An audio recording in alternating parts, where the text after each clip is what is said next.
દર્શક મિત્રો, મહામંથન મંતવ્ય ન્યૂઝમાં આપનું સ્વાગત છે। સતત ચર્ચામાં રહેનાર ગોંડલ ફરી એકવાર કાયદો અને વ્યવસ્થાની બાબતમાં વિવાદમાં આવ્યો છે।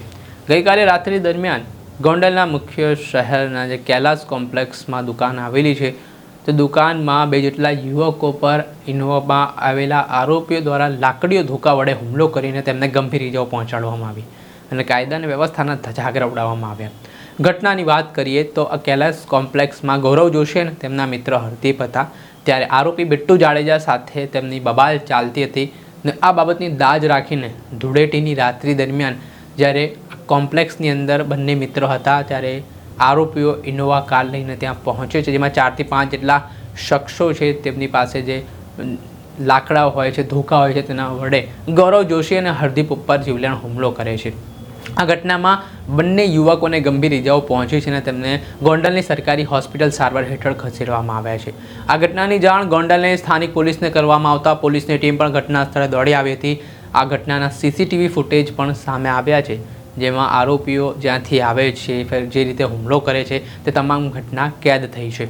આ ઘટનાને લઈને ગોંડલ પોલીસે હવે ગુનો નોંધવાની તજવીજ હાથ ધરી છે અને કાયદેસરની કાર્યવાહી શરૂ કરી છે, પરંતુ આ બનાવથી ફરી ગોંડલમાં ડરનો માહોલ સર્જાયો છે। આ ઘટનાને લઈને શું કહી રહ્યા છે સ્થાનિક પીઆઈ LR ગોહિલ, તેમને સાંભળો। કૈલાસ કોમ્પ્લેક્સમાં જે મારામારીની ઘટના હતી, શું છે સમગ્ર વિગત?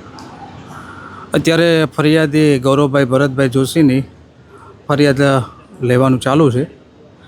પ્રાથમિક જે માહિતી એમણે આપી છે એ મુજબ બિટ્ટુભાઈ જાડેજા અને તેમની સાથે આવેલા ઇનોવા કારમાં 3 લોકોએ તેમની ઓફિસ પાસે આવીને આડેધડ તેમને ધોકા અને પાઇપથી માર મારી શરીરના પગના નીચેના ભાગે ગંભીર ઇજાઓ પહોંચાડેલી છે અને બંને હાથમાં બી ફ્રેક્ચર થયેલા છે। હાલ ફરિયાદીની ફરિયાદ લઈ અને આગળની તપાસ જારી છે। કયા કારણોસર મારામારી થઈ છે?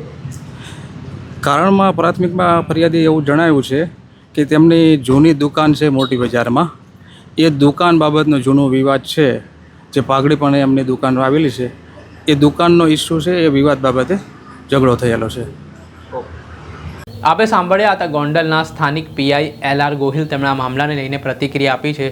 આ ઘટનામાં સંડોવાયેલો આરોપી બિટ્ટુ જાડેજા અને તેના સાગરીતો છે, તેમને ઝડપવા માટે અલગ અલગ ટીમો પણ કામે લગાડી છે, પણ જે આખો સમગ્ર બનાવ સામે આવ્યો છે તેના કારણે પોલીસ હવે દોડતી થઈ છે। દર્શક મિત્રો, આવા જ નવા વિડીયો સાથે આપણે માહિતગાર કરતા રહીશું, આવી જ ક્રાઇમથી જોડાયેલી સ્ટોરી આપના સુધી પહોંચાડતા રહીશું, એટલે મહામંથન મંતવ્ય ન્યૂઝ જોતા રહો।